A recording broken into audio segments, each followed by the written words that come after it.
بلکہ یہ کہ اسی نسبت سے رب المشرقین و رب المغربین بھی آ گیا تھا، یعنی دو مشرقوں کا رب اور دو مغربوں کا رب. تو ایک تو اسی نسبت سے یہ بات یہاں پہ بھی آ گئی کہ جنتیں بھی دو ہوں گی، لیکن دیکھیں دوزخ تو دو کا ذکر نہیں کیا، اس تو سنگل کا ہی کیا. تو یہ جو دو جنتیں ہیں یہ اس کی بہت ساری توجیہات ہیں. مطلب یہ بھی ہے کہ بھئی ایک ہی آدمی کے لیے دو جنتیں ہوں گی، ایک میں جیسے دنیا کی نعمتیں ہوتی ہیں تو اس سے ملتی جلتی نعمتیں ہوں گی، اور دوسری جنت میں ایسی نعمتیں ہوں گی کہ جو اس نے کبھی سوچی نہیں، خیال میں بھی نہیں آئیں، وہم و گمان میں بھی نہیں، اور اس کے دل میں جن کا کبھی خیال تک نہیں آیا، اس طرح کی نعمتیں ہوں گی. تو ایک تو یہ بھی معنی کیے گئے ہیں. ایک معنی یہ بھی ہے اس کا کہ چونکہ مخاطب یہاں پہ دو ہیں، کون؟ جن اور انس. اب انسانوں کے لیے جس طرح کی نعمتیں ہوں گی وہ ضروری تو نہیں کہ جنوں کو بھی اسی طرح کی نعمتیں چاہیے ہوں. مثلا ہمیں سردی لگتی ہے، اگر فرض کریں ہمیں ہیٹر کی ضرورت ہے اور ہمیں جو ہے نا آگ کی ضرورت ہے یا ہمیں گرم پانی کی ضرورت، اب یہ تو ضروری نہیں کہ جنوں کو بھی ان چیزوں کی ضرورت ہو. یا ہمیں کوئی جو ہے نا بڑا جو ہے وہ ریشم کی ضرورت ہو اور ریشمی کپڑے اور یہ جو ہمارا بناؤ سنگار، ضروری تو نہیں کہ جنوں کی بھی یہی خواہش ہو. تو لہذا ان کی خواہشات مختلف، ان کی ضرورتیں مختلف، ان کی ڈیمانڈ مختلف، اور انسانوں کی سوچ اور ڈیمانڈ اور ضرورت اور تقاضے اور اشتہاات وہ مختلف. اس لیے انسانوں کے لیے علیحدہ جنت ہوگی، جنوں کے لیے علیحدہ جنت ہوگی. یہ اس جو بھی مضمون یہاں پہ چل رہا ہے اس کے اعتبار سے یہ بہت یعنی سیدھی طرح بات بیٹھ جاتی ہے. یعنی ایک جنوں کی جنت ہوگی، ایک انسانوں کی جنت ہوگی. پہلی بات تو یہ ہوگی. فیہما عینان تجریان، یہ جو جنت ہوں گی اور یہ ہوں گی نہیں، اس سے پہلے فبأی آلاء ربکما تکذبان. اب یہاں وہ نعمتوں کا یعنی جنت بھی ایک بہت بڑی نعمت ہے، اور اس میں ایک یعنی اس طرف بھی اشارہ ہو گیا کہ اگر ایک انسان دنیا میں محنت کرے اللہ کی خاطر، مشقتیں اٹھائے، تکلیفیں برداشت کرے، ہڈیوں کے سرمے بنوائے، لیکن یہ کہ آخرت میں اسے کچھ اجر نہ ملے، موبائل آخرت میں اسے کوئی اجر نہ ملے، تو یہ تو بڑے خسارے کا سودا ہو گیا نا. تو دنیا میں بھی عیاشی نہیں کی اللہ کے ڈر کی وجہ سے، اور وہاں کسی نے گھاس ہی نہیں ڈالی، نعوذ باللہ من ذالک. لیکن ایسا نہیں ہے، یعنی یہ بھی اللہ کی نعمت ہے کہ وہ بدلے آپ کو جو بھی آپ نے محنت کی ہوگی اس کا آپ کو صلے میں یہ ساری نعمت عطا فرمائے گا. فبأی آلاء ربکما تکذبان. ذواتا افنان، وہ اب زوات کہتے ہیں نا، وہ مطلب اس کی جو بھی والی جیسے ہوتا ہے نا، ذو مال، مال والا، اور اگر عورت ہوگی تو ذات المال، مال والی. ٹھیک ہے نا، والی اور والا کا یہ فرق ہوتا ہے. اب اسی کا پھر تسنیہ بن گیا زواتا، یعنی وہ جو ذات تھی وہ اب وہ دو ذاتیں بن گئی. تو افنان یہ بھی شاخیں، اور اب شاخوں سے پھر ایک معنی یہ لیا گیا کہ وہ جو جنت ہوگی تو وہ جو دو جنتیں ہوں گی جن کا اوپر ذکر آ گیا، وہ بڑی گھنی، مطلب اس میں شاخیں ہوں گی، سایہ بہت گھنا ہوگا. یعنی ایک معنی یہ، اکثر معنی یہی کیا گیا. ایک رائے یہ بھی ہے کہ اس سے مراد یہ ہے کہ وہ جنتیں جو ہوں گی، وہ جو کہا گیا دو جنتیں ہوں گی تو گویا دو کیٹیگریز ہوں گی نا، اور ہر کیٹیگری کی کئی شاخیں ہوں گی. ٹھیک ہے نا. یعنی آپ اگر اس کو مثال سے سمجھنا چاہیں تو یوں سمجھ لیں کہ ہمارا تعلیمی نظام ہے، ایک سرکاری اسکولوں کی کیٹیگری ہے اور ایک جو ہے نا بیکن ہاؤس اور سٹی اسکول اور اس طرح کے اسکولوں کی کیٹیگری ہیں. تو اب بیکن ہاؤس کی بھی تو کتنی شاخیں ہیں پاکستان میں، کوئی ایک شاخ تو نہیں ہے نا. ہمارے بینک ہیں، یہ حبیب بینک ہے، یہ ABL ہے، اور یہ جو ہے نا نیشنل بینک ہے، یہ فلانا بینک ہے، عسکری ہے. تو ان کی بھی پورے پاکستان میں برانچز ہیں، شاخیں ہیں. تو ایک معنی اس کا یہ بھی ہو سکتا ہے کہ اس جنت کی جو بھی وہ دو جنتیں ہوں گی ان کی کئی شاخیں ہوں گی. اس لیے کہ بعض جگہوں پہ جیسے قرآن مجید میں، جیسے اس کے بعد جو تیسری صورت ہے اس میں بھی آ گیا ہے، اور بھی جگہوں پہ آیا ہے کہ یہ جو جنت کا پھیلاؤ ہوگا یہ آسمانوں اور زمین جتنا ہوگا. سورہ حدید میں تو یہ کہا نا آسمان اور زمین جتنا ہوگا. عرضھا کعرض السماء، جتنا آسمان اور زمین کا پھیلاؤ ہے یعنی پوری کائنات جتنا اس کا پھیلاؤ ہوگا جنت کا. اور جگہوں پہ عرضھا السماوات والارض، اس کا پھیلاؤ آسمانوں اور زمین، یعنی وہی کائنات کے لیے جو بھی قرآن مجید کے ایڈیم ہے اس کا استعمال کر دیا گیا.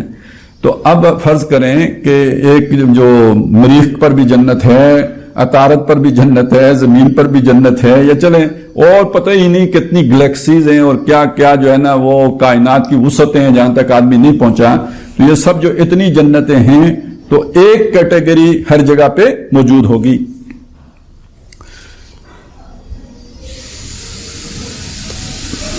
فیہما عینان فبأی آلاء ربکما تکذبان فیہما عینان تجریان۔ اب یہ جو جنتیں ہوں گی، یعنی ہر جنت فرض کریں ایک کئی جگہوں پہ وہ جنتوں کی وہ کیٹیگری موجود ہیں، تو ایک چیز تو اس میں لازمی ہوگی، کون سی جی؟ کہ اس میں 2 چشمے ہوں گے، چونکہ جنتیں بھی 2 ہیں، ہر جنت میں ایک اپنا اپنا چشمہ ہوگا، وہ جنوں والی جنت میں اپنا چشمہ ہوگا اور یہ انسانوں والی جنت میں علیحدہ چشمہ ہوگا، اور یہ چشمہ جو ہے یہ جاری ہوگا، تجریان، بہہ رہا ہوگا۔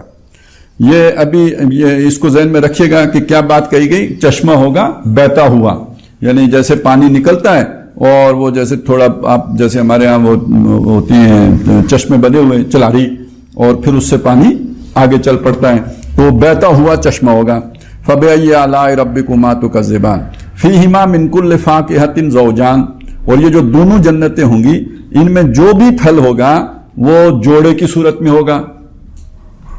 جوڑے کا مطلب ایک تو وہی کہ ایک اس کا جو ہے نا وہ صورت یعنی دنیا کے پھل کی صورت ہوگی، لیکن یہ کہ ذائقہ بہت اعلیٰ ہوگا، اور وہ دوسرا جو جنت میں ہوگا وہ بھی اسی جیسا ہوگا، لیکن وہ بہت ہی مختلف چیز ہوگی، اس کا کوئی نہ خیال نہ ذہن میں اس طرح کا کبھی پھل سوچا دیکھا، اس سے بھی باہر کی چیز ہوگی۔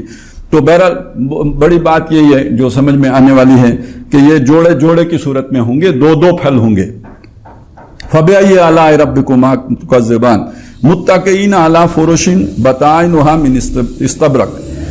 وہ بیٹھے ہوں گے ان فرش، یہ بیٹھنے کی جگہ۔ اب بیٹھنے کی جگہ مسہری بھی ہوتی ہے جس پر یعنی تکیے لگا کے بیٹھا جاتا ہے، اس لیے کہ متکئین جو ہے یہ ٹیک لگا کر بیٹھنے کے لیے آتا ہے، تو گویا تکیے لگے ہوں گے۔ تصور اس میں وہ والا بیٹھنا نہیں ہے جیسے آپ کسی بینچ پر بیٹھے ہوں یا کسی جو بڑی اوکھے ہو کے جو بیٹھتا ہے آدمی، وہ تصور نہیں ہے، بلکہ جس طرح بادشاہ لوگ بیٹھے ہوتے ہیں نا بڑے آرام سے، تو بڑے ٹیک لگا کے ریلیکس، ٹھیک ہے، جب بندہ بڑا خوش ہوتا ہے، چین سے ہوتا ہے، آرام سے ہوتا ہے، دنیا کی ساری نعمتیں اسے میسر ہوں، تو جس طرح وہ آرام سے ریلیکس ہو کے ایزی چیئر پہ جیسے بیٹھتے ہیں، تو اس طرح وہ ریلیکس پوزیشن میں بیٹھے ہوں گے۔ تو وہ جو بیٹھنے کی جگہ ہوں گی ان کی یعنی جو قیمت ہے یا قدر ہے یا جو ان کی شان ہے اس کو اس سے بیان کیا گیا کہ بطائنہا من استبرق، یعنی وہ بیٹھنے کی جو جگہ ہے اس کے اوپر کوئی جیسے کوئی شے ہوگی نا، جیسے تلائی ہوتی ہے چارپائی کے اوپر، تو اس کا جو استر ہوگا وہ استر ہوگا موٹی ریشم کا۔ وہ شاید ہمارے جو نئی نسل ہے وہ اس کو پوری طرح اپریشیٹ نہ کر سکے، تو جو رضائی ہوتی ہے خاص طور پہ رضائی ہوتی تھی تو اس میں ایک استر ہوتا تھا نا اندر کا کپڑا، وہ کم قیمت کا ہوتا ہے، جو اس کے اوپر کا ابرا جسے جو یا باہر جو ہوتا ہے، باہر جو کپڑا ہوتا ہے اس کی قیمت وہ زیادہ قیمتی ہوتا ہے، تو اندر والا کم قیمتی ہوتا ہے۔ یہاں پہ یہ بتایا چونکہ ہم سب سے قیمتی جس کپڑے سے واقف ہیں وہ موٹے ریشم کا کپڑا ہے، تو اس کا استر موٹے ریشم کا ہوگا، تو پھر سوچو کہ اس کا جو باہر والا کپڑا ہوگا وہ کتنا قیمتی ہوگا۔ اب اس سے جو چیز بیان کی گئی وہ کیا کی گئی کہ بیٹھنے کی جگہیں کتنی شاندار ہوں گی، کتنی عالی شان ہوں گی، کتنی پروقار ہوں گی، کتنی قیمتی ہوں گی، اور کتنا جو ہے ان کے اندر ایک وقار ہوگا، تو یہ ان کے بیٹھنے کی جگہیں ہوں گی۔ وَجَنَى الْجَنَّتَيْنِ دَانٍ۔ اگلی بات یہ ہوتی ہے کہ جب آپ بیٹھے ہوں تو کچھ نہ کچھ ویسے ہی مطلب کھانے پینے کا دل بھی کرتا ہے، تو وہاں جو بھی پھل ہوں گے، جو درخت ہوں گے پھلدار، ان کی شاخیں جھکی ہوئی ہوں گی، یعنی لینے میں کوئی آپ کو تردد نہیں کرنا پڑے گا کہ درخت کے اوپر چڑھنا پڑے، کوئی سیڑھی استعمال کرنی پڑے، کوئی اور ٹوٹکا کرنا پڑے پھل اتارنے کے لیے، ایسا کچھ بھی نہیں ہے، وہ جھکے ہوئے ہوں گے۔ اور بعض نے یہ بھی کیا کہ پھل سروں پہ لگے ہوئے ہوں گے، یعنی شاخیں تو جھکی ہوتی ہیں، تو بالکل جو سرے پہ پھل ہوتا ہے اسے اتارنا آسان ہوتا ہے کیونکہ شاخ تو پیچھے تک چلی جاتی ہے، تو وہ جھکی ہوئی ہو تب بھی جو پیچھے پھل لگا ہوتا ہے اس کو لینے کے لیے تو اوپر چڑھنا پڑے گا، تو گویا پھل لگے ہوئے ہی سروں کے اوپر ہوں گے، یعنی اتارنے بہت آسان، آگے سے جھکی ہوئی تو وہاں سے پھل بڑے آرام سے اتار لیا۔ فَبِأَيِّ آلَاءِ رَبِّكُمَا تُكَذِّبَانِ فِيهِنَّ قَاصِرَاتُ الطَّرْفِ لَمْ يَطْمِثْهُنَّ إِنسٌ قَبْلَهُمْ وَلَا جَانٌ. اب یہ دیکھیے اس سے پہلے جو آ رہا تھا فیہما ایک دم ضمیر بدل کے فیہن ہو گئی. تو ایک تو فرق یہ پڑا ہے کہ اب ذکر آ رہا ہے یہاں پہ عورتوں کا، وہ جو حوریں ہوں گی وہاں پہ ان کا ذکر آ رہا ہے، تو اس کی نسبت سے یہ بات ہو گئی. لیکن یہ کہ اس میں اس سے زیادہ وسعت ہے، زیادہ بلاغت ہے، اور وہ یہ ہے کہ جب فیہن آیا تو اس نے ان ساری نعمتوں کا احاطہ کر لیا کہ جو اس کے اندر، اس جنت کے اندر ہوں گی. فیہن یعنی وہ بہت یعنی نعمتوں سے مالا مال جنت ہوگی. اور اس میں ایک بڑی نعمت کیا ہوگی؟ قاصرات الطرف. اب اگر میں اس کا بامعاورہ ترجمہ کروں تو وہ یہ بنے گا شرمیلی عورتیں، اور لفظی ترجمہ کروں تو وہ یہ ہوگا کہ جو نگاہیں جھکائے ہوئے ہوں گی. نگاہ جھکنا یہ شرم کی علامت ہے، تو اس لیے اگر بامعاورہ ترجمہ کریں گے شرمیلی عورتیں ترجمہ ہو جائے گا، اور لفظی کریں گے تو جھکی نگاہوں والیاں وہاں پہ ہوں گی. اچھا یہ اب ذرا اس کو سوچ لیجئے، ہمارے اس زمانے میں چونکہ پھر دشمن کے بچوں کو پڑھایا ہے نا، تو اس پڑھائی کا ایک نتیجہ نکلا ہے کہ جو چنچل عورت ہوتی ہے اور جو زیادہ جو ہے نا وہ یعنی آپے سے باہر اپنا تبرج، اپنا آپ دکھانے والی، خود نمائی کرنے والی، اچھل کود والی، زیادہ جو ہے نا وہ شوخیاں کرنے والی، آج وہ زیادہ بھاتی ہے. لیکن کسی بھی مرد کے لیے، حقیقی مرد کے لیے جس کو دشمنوں نے نہ پڑھایا ہو، اس کے لیے جو اپنی فطرت پر قائم ہو، جس پر کہ اللہ نے اسے بنایا ہے، تو اس کے لیے عورت کا اصل حسن اس کا حیا ہے، اس کی شرم ہے. اور اگر آپ دیکھیں نا تو حضرت موسیٰ علیہ السلام جب وہ پانی پلایا 2 بچیوں کے لیے، جو شیخ مدین کی بچیوں کے لیے، تو پھر انہوں نے جب واپس بھیجی تو وہ جب آئیں تو تمشی علی استحیاء، وہ حیا پہ چلتی ہوئی آئیں. اور پھر یہ کہ انہوں نے حضرت موسیٰ کو یہ بھی کہا کہ آپ آگے آگے چلیں، میں آپ کے پیچھے پیچھے چلوں گی. تو ایک حیادار عورت. اچھا آج ہماری دنیا بالکل الٹ ہو چکی ہے. ہمارے ہاں تو پھر بھی خیر ہے. دنیا جب ہم کہیں گے تو صرف ہم ہی تو نہیں ہیں دنیا میں، اور دنیا تو ہمارے ہاتھ میں بھی نہیں ہے. دنیا کے جو لیڈرز ہیں، دنیا جن کو دنیا سمجھی جاتی ہے، جن کی دنیا ہے، تو وہاں پہ تو معاملہ یہ ہے کہ اگر کوئی 20 22 24 سال کی لڑکی ہو اور وہ اس نے ابھی تک کوئی اس کا افیئر نہ ہو، وہ کسی کے ساتھ ملوث نہ ہوئی ہو، تو یہ اس کی خامی سمجھی جاتی ہے. اس کے ساتھ جلدی جلدی کوئی شادی کرنے کے لیے تیار نہیں ہوتا کہ یہ ایک اچھی سیکسول پارٹنر نہیں ہے. کیوں؟ اس کے اندر اقدام نہیں ہے. یہ آج تک تو کسی کو پھنسا ہی نہیں سکی، تو یہ تو اس کے لیے تہمت بن گئی. وہ معاشرہ یہاں پہنچ چکا ہے. پتہ نہیں ہمارا کیا ہے، لیکن ابھی ایک پردہ ہے، چلیں اوپر ایک ذرا کور ہے، ٹھیک ہے. تو لیکن اصل انسانی فطرت میں اگر آپ دیکھیں تو عورت، یعنی یہ لفظ بھی پردے سے بنا ہے نا، جو پوشیدہ چیز، مستورات، جن کو ڈھانپ دیا گیا ہو، مستور، یہ تو الفاظ ہیں. اس سے آپ اندازہ لگائیں کہ بھئی ہم کیا کانسیپٹ ہے جو اصل فطرت کے قریب تر ہے. لہذا اسی خوبی کو بیان کیا گیا جو اصل حسن ہے، کہ وہ یعنی نگاہیں جھکانے والی، شرمیلی، باحیا، اور یہ کہ اپنے آپ میں سمٹی سمٹائی وہ عورتیں ہوں گی جو فیہن قاصرات الطرف، اپنی نگاہیں جھکا کے رکھنے والیاں ہوں گی وہاں پہ. باقی دنیا کے اعتبار سے بھی یہ دیکھیں نا تو جو بھی انسان ہوتا ہے تو اس کے اندر حسن 2 طرح کا ہوتا ہے. ایک حسن کردار کا حسن ہوتا ہے، ایک حسن جسم کا حسن ہوتا ہے. حسین چہرہ بھی 40 سال کے بعد مرجانا شروع ہو جاتا ہے. اور ٹھیک ہے آج کل میک اپ کا سامان ہے، 10-15 سال اور آپ ٹپ ٹاپ کر کے گزارا کر لیں گے، لیکن اس کے بعد جھریوں کا کیا کریں گے؟ پھر تو بہت پیسے چاہیے پلاسٹک سرجری کرانے کے لیے، لیکن کہاں کی کرائیں گے؟ ٹھیک ہے. تو آخری عمر میں کیا ہو جائے گا؟ 70 سال 75 سال، کوئی فرق نہیں رہتا کون حسین تھا اور کون جو ہے نا بدصورت قبیح تھا، کوئی فرق نہیں رہتا، سب ایک جیسے ہو جاتے ہیں. وَمَن نُعَمِّرْهُ نُنَقِّصْهُ فِي الْخَلْقِ، جس کی عمر بڑھتی جاتی ہے اس کی خلقت میں تک جو ہے وہ کمی آتی جاتی ہے، تو اب وہ ظاہر ہو جاتی ہے. تو یہ حسن وہ ہے جو فانی ہے، ختم ہو جانا ہے. ایک ہوتا ہے کردار کا حسن، جس میں بنیادی چیز حیا ہے، جو دائمی ہے، جو کبھی ختم نہیں ہوتا، جس کو کوئی زوال نہیں آتا. تو اصل خوبی یہ ہے فیہن قاصرات الطرف لم یطمثہن انس قبلہم ولا جان، اس سے پہلے نہ انہیں کسی انسان نے چھوا ہوگا نہ انہیں کسی جن نے چھوا ہوگا. چھوا ہونا مطلب مس کرنا. اور یہ جو یتمس آیا ہے نا، تو میم سین سا مادہ، تو یہ ویسے تو یہ اس مادے حیض کے لیے بھی یہ لفظ استعمال ہوتا ہے، حائضہ کے لیے بھی ہوتا ہے اور کنواری کے لیے بھی ہوتا ہے. یعنی جسے ہم یعنی یوں سمجھ لیجئے کنوارا کا مطلب کیا، ان ٹچ، جسے کسی نے چھوا نہ ہو، تو اسی معنی میں یہاں پہ آیا ہے کہ اس سے پہلے انہیں ان کے ساتھ کوئی ملوث نہیں ہوا ہوگا. اب جن اور انس کی بات آئی ہے، اس اعتبار سے بھی سمجھ لیجئے کہ ہمارے ہاں پہلے ہی سے کچھ ایک مزاج کے مفسرین وہ ہیں کہ جو ذرا ان کے اوپر معتزلہ کا رنگ غالب رہا ہے، اور اس میں پھر وہ جنوں کے مطلب وجود کے تو قائل ہیں، چلیں یہ بھی بڑے غنیمت ہے، بعض نہیں بھی ہیں، لیکن جو قائل بھی ہیں تو وہ پھر یہ کہ جنوں اور انسانوں کے آپس میں ملوث ہونے کے قائل نہیں ہیں. وہ یہ نہیں سمجھتے کہ جنوں اور انسانوں کا آپس میں، بلکہ یہاں تک چلے جاتے ہیں، یہ جو ہوتا ہے نا کہتے ہیں دخلہ ہو گیا تو جن داخل ہو گیا، اس کی بھی وہ نفی کرتے ہیں کہ جن تو آگ سے بنا ہے، یہ مٹی سے بنا ہے، یہ کیسے ممکن ہے کہ انسان کے اندر جو ہے وہ جن چلا جائے، تو وہ ان چیزوں کی بھی نفی کر دیتے ہیں. سر سید احمد خان صاحب اس میں انتہا پہ چلے گئے، انہوں نے کہا جی جن کوئی مخلوق ہوتی ہی نہیں. اللہ اللہ خیر صلی اللہ. تو انہوں نے کہا کہ یہ قرآن میں جگہ جگہ جن جن، تو انہوں نے کہا اصل میں انسانوں میں سے جو لوگ مشتعل مزاج ہوتے ہیں، اشتعال میں آگ بگولا ہو جاتے ہیں، تو اس لیے کہا گیا کہ یہ آگ سے بنا ہوا انسان ہے. تو یعنی جو آگ سے بنے ہوئے انسان کا مطلب ہے جلدی اشتعال میں آ جانے والا آدمی، اور اس کو جن کہہ دیا.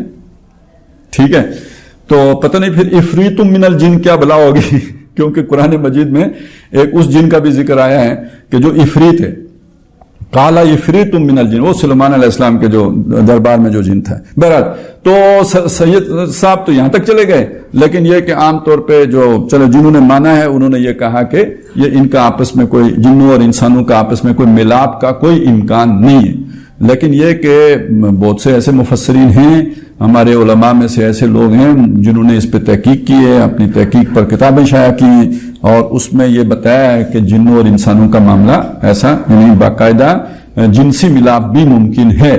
بلکہ ہمارے فقہاء نے اس پر بحثیں کی ہوئی ہیں کہ جن اور انسان کا نکاح جائز ہے کہ ناجائز ہے، تو اس کے بعد انہوں نے ناجائز قرار دیا ہے، حرام قرار دیا ہے. تو اب اگر یہ بحث ہوئی ہے تو کیوں ہوئی ہے؟ اس کا امکان ہے نا کہ نکاح ہو سکتا ہے نا، تب انہوں نے حرام قرار دیا ہے. نہیں تو کبھی کسی نے فرشتے اور انسان کے نکاح پر بات کی ہے؟ کسی نے نہیں کی، کیونکہ اس کا امکان ہی نہیں ہے، لہذا وہ زیر بحث بھی نہیں ہے. تو جس کا امکان ہی ہو سکتا تھا اسی پہ بحث کی گئی ہے. تو بہرحال یہاں پھر یہ بھی مراد ہو سکتی ہے، یعنی ایک معنی پھر اس سے یہ کیا گیا، وہ جو اس سوچ کے لوگ تھے کہ وہ جو جنوں والی جنت میں جو عورتیں ہوں گی جنیاں، ان کو اس سے پہلے کسی جن نے نہیں چھوا ہوگا، اور یہ جو انسانوں والی جنت ہوگی اس میں جو عورتیں ہوں گی انسان عورتیں، ان کو ان سے پہلے کسی مرد نے نہیں چھوا ہوگا. تو یہ تو بہت سادہ سمپل آسان معنی ہو گیا. اور دوسرا معنی یہ بھی کیا گیا کہ وہ بے شک انسانوں والی جنت میں بھی اور جنوں والی جنت میں بھی جو عورتیں ہوں گی، چونکہ اس بات کا امکان ہے کہ ان کو انسانوں نے اور ان کو جنوں نے چھوا ہو، تو یہاں پہ ایسا معاملہ نہیں ہوگا، وہ نہ کسی انسان نے چھوا ہوگا نہ کسی جن نے چھوا ہوگا. لم یطمثہن انس قبلہم ولا جان فبأی آلاء ربکما تکذبان کأنہن الیاقوت والمرجان. وہ ایسے ہوں گے کہ جیسے مونگے اور موتی، ہیرے اور موتی کہہ لیجئے چلیں کہ اس کی طرح، یعنی یہ ان کی ہیرے موتی کا یہاں پہ جو لفظ آیا ہے، ان کی جو یعنی شفافیت ہے، صفائی ہے، اور ان کی جو سافٹنس ہے، یا جو بھی آپ اسے نام دیں، کہ جو ان کا ایک اللہ تعالیٰ نے ان کے اندر ایک حسن کا معاملہ رکھا ہے، اس اعتبار سے یہ نہیں کہ وہ ہیروں کی طرح گول مول ہوں گی، یہ مطلب نہیں ہے، یا یہ کہ بلکہ ان جیسے ہیرا چمکتا ہوتا ہے، جیسے موتی کے اندر ایک چمک دھمک ہوتی ہے، تو اس طرح چمکتی دھمکتی ہوں گی. کأنہن الیاقوت والمرجان فبأی آلاء ربکما تکذبان ھل جزاء الاحسان الا الاحسان. تو احسان کا بدلہ، نیکی کا بدلہ، خوبی کا بدلہ سوائے خوبی کے اور بھلائی کے کیا ہو سکتا ہے؟ اب یہ بات جو یہاں پہ کہی گئی اس کو دو اعتبارات سے دیکھیں. اس دنیا میں ہم آئے ہیں تو ہم پر اللہ کے بے شمار احسانات ہیں. اس نے ہمیں بڑی صلاحیتیں دی ہیں, آنکھیں دی ہیں, کان دیے ہیں, اور بہت ہمیں جو ہے نا زندگی گزارنے کے لیے سارے لوازمات فراہم کیے ہیں, اور پھر ان کی جو بھی ہماری ضرورتیں ہیں ان کو پورا کرنے کا وافر بندوبست کیا ہے. آکسیجن ٹینٹ ہے جو پورا یہاں پہ زمین کے اوپر اللہ نے طاری کر دیا ہے, جس کے اندر ہم سانس لے رہے ہوتے ہیں. پھر یہ کہ ہماری خوراکوں کا بندوبست کر دیا ہے. بارشیں ابھی دیکھیں نا, 2-3 مہینے بارش نہیں ہوئی تھی تو کیا حالت ہو گئی تھی, تو اس نے برسا دی, تو اب دیکھیے مطلب کیسی زمین بدل گئی ہے. تو یہ سارے اللہ کے احسانات ہیں. ان احسانات کے بدلے میں انسان کو اللہ کے سامنے ان نعمتوں کی جواب دہی اور ان کی قدردانی کو پیش نظر رکھ کے وہ وَلِمَنْ خَافَ مقام کہ اللہ ایک دن ان نعمتوں کے بارے میں سوال کرے گا, تو اس کا بدلہ سوائے عبادت کے, ریاضت کے, اللہ کی بندگی کے, اللہ کے احکامات پر چلنے کے اور کیا ہو سکتا ہے. ایک تو اس کا یہ معنی ہو جائے گا, اور دوسرا معنی یہ ہے کہ جس شخص نے اللہ کے لیے محنت کی, جس شخص نے اللہ کے لیے اپنی خواہشات کو روک کر رکھا, جس شخص نے اللہ کے سامنے پیشی کے ڈر سے دنیا میں حرام میں منہ نہیں مارا اور اس نے حلال ہی پر قناعت کی اور بڑی جو ہے قسمہ پرسی کی زندگی بسر کی, تو اس کا بدلہ سوائے نیکی اور بھلائی کے اور کیا ہو سکتا ہے. اب آپ تصور کریں نا اس آدمی کا کہ جس نے حلال حرام کی کوئی تمیز نہیں کی تو دنیا میں موجیں اڑائی, اور اس آدمی کا تصور کریں کہ جسے موقع بھی ملے تو اللہ کے ڈر کی وجہ سے اس نے ان سے فائدہ نہیں اٹھایا. کیا آپ کا دل کہتا ہے کہ دونوں کا آخرت میں انجام ایک جیسا ہو جائے؟ میں اپنے دل سے پوچھیں, اپنے کو بیچ سے نکالیں, کیونکہ جب آپ اپنے آپ کو بیچ میں ڈالیں گے تو پھر آپ کی سوچ الٹی سوچنا شروع کر دے گی. اپنے کو بیچ سے نکال کے ویسے سوچیں. ایک وہ شخص ہے جس نے دنیا میں کوئی حلال حرام کی تمیز رکھی نہیں, اور دوسرا وہ ہے جس نے اللہ کے ڈر کی وجہ سے اپنے آپ کو حلال پہ روکا, اور روکنے کی وجہ سے وہ دنیا والوں سے پیچھے رہ گیا, قسم پرسی کی زندگی بسر کرنی پڑ گئی. تو کیا اللہ کے سامنے جا کے دونوں برابر ہو جائیں گے؟ تو یہ بات سمجھائی گئی ہے کہ جس نے نیکی کی ہے اس کا پھر بدلہ اس کی صورت میں ہونا چاہیے. جس روزہ رکھا ہے اس کی افطاری کا بندوبست اچھا ہونا چاہیے. روزے دار کے لیے افطاری کا بندوبست کرتے ہیں نا, تو جس نے پوری زندگی کا اللہ کی خاطر روزہ رکھا ہے اس کے لیے پھر اللہ تعالیٰ جو ہے نا وہاں پہ حوروں کو سور کا بندوبست کرتا ہے, تو اس میں یہ افطاری کا سامان ہو گیا نا پھر. تو هل جزاء الاحسان الا الاحسان فبأي آلاء ربكما تكذبان. اب یہاں تک جو بات آ گئی وہ ایک قسم کی جنتوں کا ذکر ہو گیا پورا, اور اس میں زیادہ تر مفسرین کی رائے یہی ہے کہ یہ جنتیں یعنی یہ اصل میں جو دوسری طرح کی جو دو جنتیں آ رہی ہیں تو ان کا آپس میں جو انہوں نے ریلیشن قائم کیا ہے وہ یہ کیا ہے کہ ایک جنت ہوگی یعنی ایک قسم کی جو دو جنتیں ہیں یہ مقربین کی ہیں, اور دوسری قسم کی جو دو جنتیں ہیں وہ اصحاب الیمین کی ہیں. اگلی صورت میں یہ یعنی کم درجے کے جنتی, جنت میں درجے ہوں گے تو وہ اونچے درجے کے جنتی ہیں, اور یہ والے جو ہے یہ نچلے درجے کے جنتی ہیں. اور اب زیادہ تر جو مفسرین ہیں وہ یہ کہتے ہیں کہ یہ جو ہم نے پڑھ لیا حصہ یہ مقرب جنتیوں کا ذکر ہو گیا. جو بڑے درجے کے جنتی تھے یہ ان کی جنتیں ہیں جن کا بیان ہوا ہے. اب جو آگے جنتیں آ رہی ہیں یہ ان کے نزدیک کمتر درجے کی جنتیں ہیں. یعنی اگر یہ وہ جو پڑھ لی ہم نے یہ 7 سٹار جنتیں تھیں, تو اب جو ہم پڑھنے لگے یہ 5 سٹار جنتیں ہوں گی. وَمِن دُونِهِمَا جَنَّتَانِ اور ان دو کے علاوہ بھی 2 جنتیں ہوں گی. فَبِأَيِّ آلَاءِ رَبِّكُمَا تُكَذِّبَانِ مُدْهَامَّتَانِ یہ جو 2 جنتیں ہوں گی یہ گہری سیاہی یعنی اتنی سبز گہری ہوں گی کہ سیاہی مائل ہو جائیں گی. کوئی بھی رنگ جب بہت زیادہ گہرا ہوتا ہے تو آپ نے دیکھا ہوگا کہ اس میں ایک سیاہی مائل یعنی انتہائی گہرا سرخ رنگ, اس میں بھی آپ تو بہتر جانتے ہیں اس میں بھی سیاہی کی کیفیت آ جاتی ہے. اور جب کوئی سبز رنگ بہت گہرا ہوتا ہے, آپ نے پتے دیکھے ہوں گے جب ابھی ساون کا مہینہ آئے گا پوری طرح جب جوبن پہ آئیں گے تو وہ سبزہ بہت زیادہ جب گہرا ہو جاتا ہے تو اس میں بھی ایک سیاہی کی کیفیت آ جاتی ہے. تو انتہائی گہرا رنگ, تو یہ سیاہی مائل یعنی اس کے وہ جیسے ہوتے ہیں نا کہیں کھاد بھی ہو, پانی بھی وافر ہو, موسم اچھا ہو, تو جس طرح وہ فصل جو ہے نا اس کے اندر ایک تازگی ہوتی ہے, تر و تازہ ہوتی ہے, اس کے اندر وہ رسیلی ہوتی ہے, تو اس کا ایک مظہر یہ ہے کہ مدھامتان وہ بہت ہی سبز سیاہی مائل ہوں گی. فَبِأَيِّ آلَاءِ رَبِّكُمَا تُكَذِّبَانِ. اچھا یہاں پہ جو یہ لفظ آیا یہ پچھلی جنتوں میں نہیں تھا مدہامتان، وہاں جو تھا وہ یہاں نہیں ہے، وہاں تھا ذواتا افنان. تو اب اس کے دو طرح سے معنی ہوں گے. اگر ہم اس کا معنی یہ کر لیں وہ پہلی والوں کو شاخوں سے مراد وہ ٹینیاں لے لیں تو پھر مدہامتان بالکل سمجھ آ گیا، گویا وہاں پہ ٹینیاں زیادہ ہوں گی، یہاں پہ پتے زیادہ ہوں گے، پھر یہی معنی نکلے گا. اور اگر وہاں پہ ہم نے شاخیں مراد دی ہیں تو شاخیں تو یہاں بھی ہوں گی، تو اس کا مطلب یہاں انڈرسٹوڈ ہے، مقدر ہے، یعنی وہ والا معنی اس میں شامل ہے. اور یہ مدہامتان والا ادھر بھی شامل ہے. فَبِأَيِّ آلَاءِ رَبِّكُمَا تُكَذِّبَانِ فِيهِمَا عَيْنَانِ نَضَّاخَتَانِ. اب یہ بالکل متضاد بات آ گئی. وہاں بھی دو چشموں کا ذکر آیا تھا، یہاں بھی دو چشموں کا ذکر ہے، لیکن ان کی کیفیات مختلف ہیں.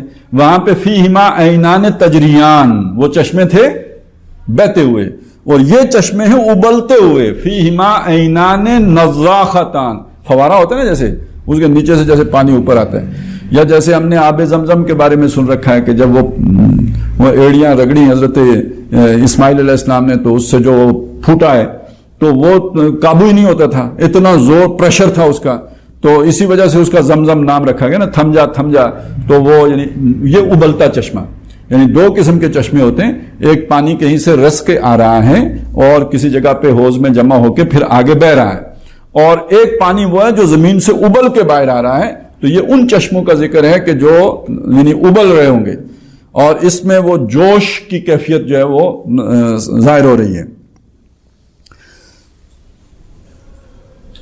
ویسے جو قرآن مجید کا جو یعنی یہ جو مقام ہے اور جو دونوں صورتیں ہیں، سورہ واقعہ، اگلی صورت میں زیادہ تفصیل سے یہ بات آ جائے گی، تو اس سے جو تاثر ابھرتا ہے وہ یہ ہے کہ جو پہلے جس جنت کا ذکر ہو گیا وہ اصحاب الیمین کی جنت تھی، اور جس جنت کا ذکر اب ہونے لگا ہے یہ مقربین کی جنت ہے.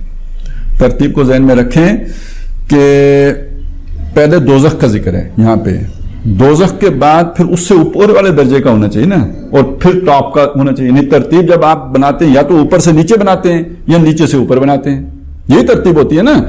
تو اگر آپ نیچے سے اوپر جائیں تو پھر سب سے پہلے جو دوزخ کا ذکر ہو گیا جو سب سے نیچے ہے، پھر اس سے اوپر کے درجے کا ذکر ہونا چاہیے، پھر سب سے اوپر والے درجے کا ذکر ہونا چاہیے.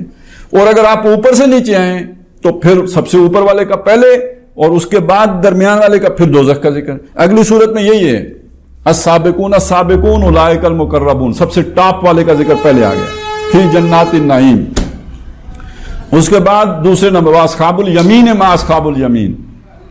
تیسرے نمبر پر جو جا کے یا ایھا الضالون المکذبون لاکلون من شجر من زقوم، وہ اصحاب الشمال ما اصحاب الشمال فی سموم و حمیم، وہ اب تیسرے نمبر پر آئے. تو ترتیب اوپر سے نیچے آئی. اب اس کو الٹا کریں، جیسے کہ یہاں پہ الٹی ہے، یہاں پہ جہنم کا ذکر پہلے ہے، تو پھر درمیان میں کس کا ذکر ہونا چاہیے اور آخر میں کس کا ہونا چاہیے؟ آخر میں پھر اصحاب سابقون الاولون کا ہونا چاہیے، اور درمیان میں جو ہے وہ اصحاب الیمین کا ہونا چاہیے. تو بہرحال مدہامتان وہ بہت ہی گہری پتوں والی جنت ہے اور ڈھکی ہوئی ہے. فیہما عینان نضاختان، اس میں ابلتے ہوئے چشمے ہیں. فبأی آلاء ربکما تکذبان فیہما فاکہۃ ونخل ورمان. اب دیکھیے وہاں پہ تو زوجان تھا نا، فیہما من کل فاکہۃ زوجان، اس میں ہر جو بھی وہ ہوگا پھل وہ دو دو ہوں گے. یہاں پہ فاکہتن یہ نکرہ ہے جس کا مطلب یہ ہے کہ بکثرت ہوں گے، یعنی عام ہوں گے، عمومیت ہوگی ان کے اندر. یہ یہاں پہ کثرت کو ظاہر کر رہے ہیں، بے تحاشا ہونے کو ظاہر کر رہے ہیں. تو فیہما فاکہتن، کئی قسم کے فاکہہ ہوں گے. ونخل، کھجوریں ہوں گی. ورمان، انار ہوں گے. یہاں زوجان نہیں ہے، اب پتہ نہیں کتنی کیٹیگریز کے ہوں گے. اچھا یہ جو آپ قرآن مجید میں دیکھیں گے نا، تو اگر آپ کو ترجمے سے یا تھوڑا غور کر کے پڑھنے کا موقع ملے تو یہ کوئی ایک جگہ نہیں ہے جہاں دو جنتوں کا ذکر ہے، ہر جگہ پہ ہے. آگے سورہ دہر ہے، اس میں آپ دیکھیں گے تو این یشرب بہا عباد اللہ یفجرونہا تفجیرا، تو وہ تو ایک چشمہ وہ ہے نا، اللہ کے بندے اس سے پیئیں گے. اور کاسن مزاجہا کافورا، تو اس میں ایک پیالہ ہوگا جس کے اندر ملونی شامل ہوگی کافور کی، اور کافور خود کیا ہے، وہ اس کا علیحدہ چشمہ ہوگا. وہ مقربین کی جنت میں تو اس کا پورا چشمہ ہوگا. وہ کوئی کافور یعنی اس کے اندر ملونی دے کے تو نہیں انہیں پلایا جائے گا, انہیں تو ڈائریکٹ نیرا یعنی جیسے بالکل پیور وہ پینے کو ملے گا. اور ان کو جو ہے نا اس کا ایک تھوڑا سا بیچ میں جیسے وہ ہم روح افزا شامل کر لیتے ہیں پانی کے اندر, تو ایک آدمی وہ ہے جو ڈائریکٹ پورا روح افزا سیدھی گلاس پی رہا ہے, دوسرا وہ ہے کہ جس کو روح افزا کا 2 چمچ ڈال کے آپ گلاس میں مکس کر کے پلا رہے ہیں. تو یہ فرق تو ہے نا, تو یہ فرق ہوگا. تو اس اعتبار سے فاکہتوں و نخلوں و رمان, بہت یعنی انار بھی ہوں گے, کھجوریں بھی ہوں گی, اور ہر قسم کے جو ہے وہ فاکہہ خشک جو ہے وہ میوہ جات بھی اور پھل بھی. فَبِأَيِّ آلَاءِ رَبِّكُمَا تُكَذِّبَانِ فِيهِنَّ خَيْرَاتٌ حِسَان.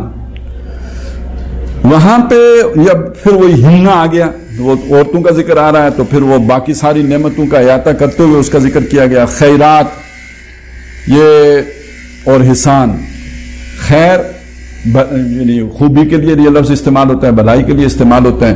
حسان خوبصورتی کے لیے استعمال, حسن اسی سے بنا ہے. تو پھر انہی 2 چیزوں کے ساتھ جڑے گی, ایک انسان کا ظاہری حسن ہوتا ہے, ایک انسان کا کردار کا حسن ہوتا ہے, اعمال کا حسن ہوتا ہے. تو خیرات جو ہوگا لفظ وہ استعمال ہوگا, اس کے اندر جو نیکی ہے, بھلائی ہے, خیریت ہے, وہ اس کے اندر جو خوبیاں ہیں جس میں وہ حیا بھی شامل ہے, شرم جو ہے نا وہ شرم کا مادہ بھی ہے, ایک اطاعت شعاری بھی ہے, اور رضامندی والا معاملہ بھی, یہ ساری چیزیں خیرات میں آئے. وفاداری, ایثار, یہ سب خیرات میں آ جائیں گی. اور احسان وہ جو ظاہری خوبصورتی ہوتی ہے جس میں آنکھیں اور جو بھی آپ وہ سرائی دار گردن اور یہ اور وہ جو بھی آپ وہ گنتے ہیں جو خوبیاں, تو یہ ہیں جو ظاہری خوبیاں. تو ایک لفظ بولا اس سے باطنی اور جو کردار کی خوبی ہے اس کے لیے, اور دوسرا لفظ بولا جو جسم کی یا ظاہری خوبی ہے اس کے لیے. خیرات حسان. فَبِأَيِّ آلَاءِ رَبِّكُمَا تُكَذِّبَانِ حُورٌ مَقْصُورَاتٌ فِي الْخِيَامِ. یہ حوریں ہوں گی. یہ حور کا لفظ بھی جو ہے یہ یوں سمجھیے کہ خوبصورتی کے لیے, اور مطلب بالکل دھلا دھلایا جیسے جو چمکتا دمکتا جو تصور یعنی کوئی چیز ہو. مقصورات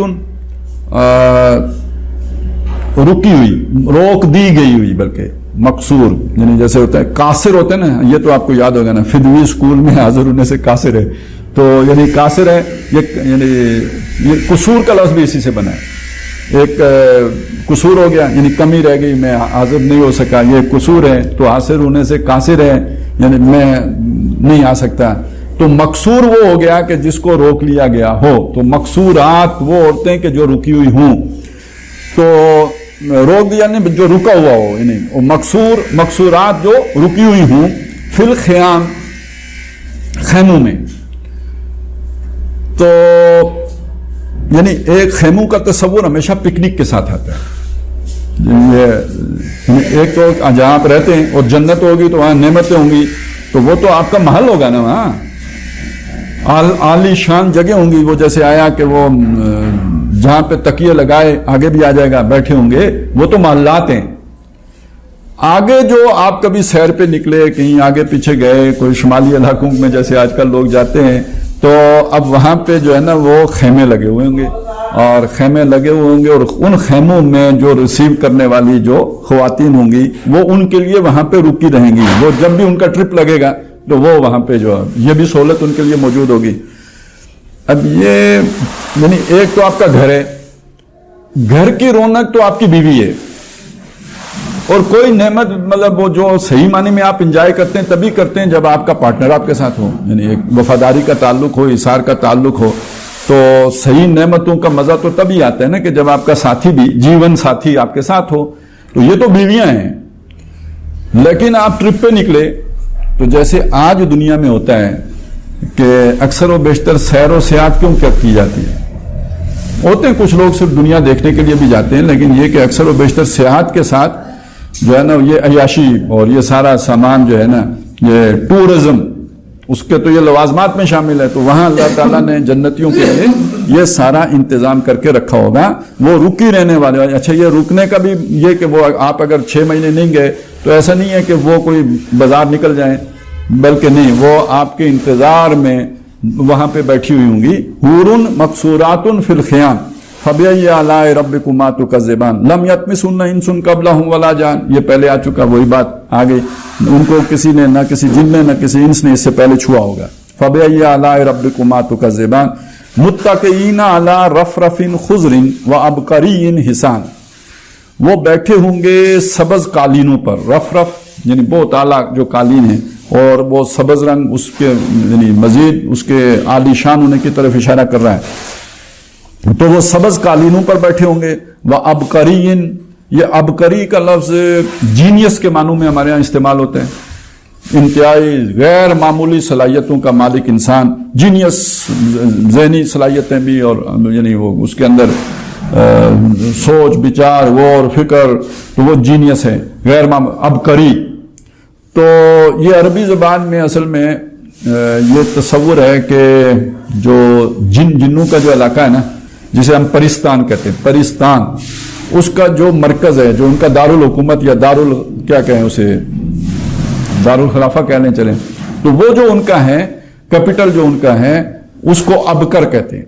ابکری کا مطلب ہے یعنی اب جنوں کے پاس تو ہر سہولت، یعنی تصور یہ ہے کہ ان کے پاس ہر سہولت ہے۔ پرستان کا لفظ آتے ہی جو ہے نا وہ رال ٹپکنے لگتی ہے، اور ایک یعنی جگمگ جگمگ کرتے جو ہے نا تصور ذہن میں آتا ہے، تو ان کا جو مرکز ہوگا وہ کتنا جگمگ جگمگ کرتا ہوگا۔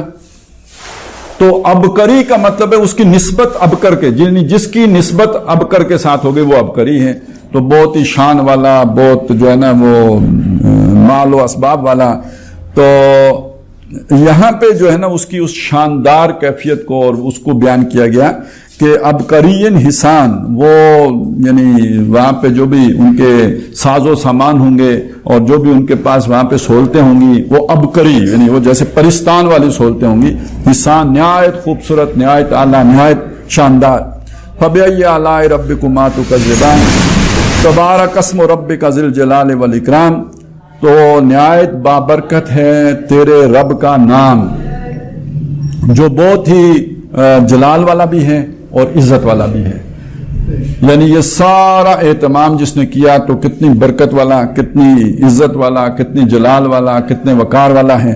اس نے اپنے بندوں کے لیے جنہوں نے اس زندگی میں ایک ایک لمحہ اس کا ڈر خوف پیش نظر رکھا ہے کہ اس کے سامنے جا کے پیش ہونا ہے، اور اس کے بتائے ہوئے رستے پر قدم اٹھایا ہے، اور جن چیزوں سے اس نے روک دیا ہے ان سے اپنے آپ کو روک کے رکھا، اپنی خواہش کو اس سے آگے نہیں جانے دیا، ان کے لیے اس نے یہ سارے سہولتیں بہم پہنچائی ہیں، یہ ان کے لیے اہتمام کیا ہے، یہ جنتیں ان کے لیے تیار کی ہیں۔ اللہ تعالیٰ ہمیں توفیق عطا فرمائے کہ ہم ان حقائق سے، یعنی دنیا کی زندگی جو فانی ہے، اس پر مر مٹنے کی بجائے اور اسی پر جو ہے نا وہ گم ہو جانے کی بجائے، یہ جو اللہ نے آگے ہمارے لیے اہتمام کر رکھا ہے اس کو پیش نظر رکھ کر اپنی زندگی کا لائے عمل بنا سکیں، اس مستقبل کو پیش نظر رکھیں۔ مستقبل کی ہمیں بڑی فکر ہوتی ہے، لیکن یہ کہ بڑے قریب کے مستقبل کی فکر ہوتی ہے، اس دور کے مستقبل کو پیش نظر رکھنے کی ضرورت ہے۔ اقول قولی ھذا واستغفر اللہ لی ولکم ولسائر المسلمین والمسلمات۔